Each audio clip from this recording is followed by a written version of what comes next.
settimana che si conclude praticamente quasi conclusa di preparazione, il punto su come hai trovato questo class.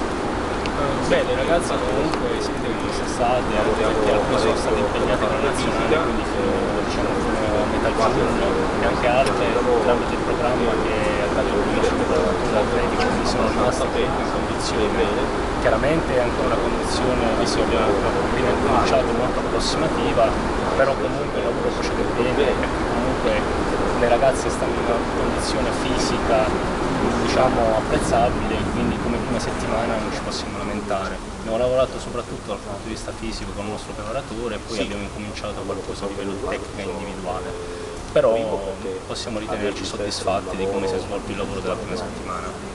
Cosa prevede adesso la Gene in vista della prossima settimana, quando poi il 10 praticamente il class scoprirà le carte incontrando nell'amichevole il Chieti?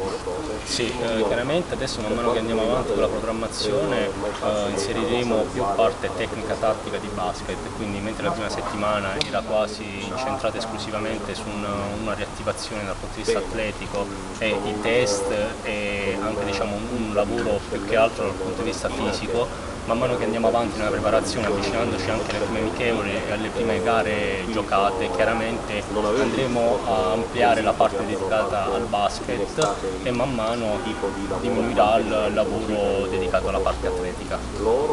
Grazie. Di nulla.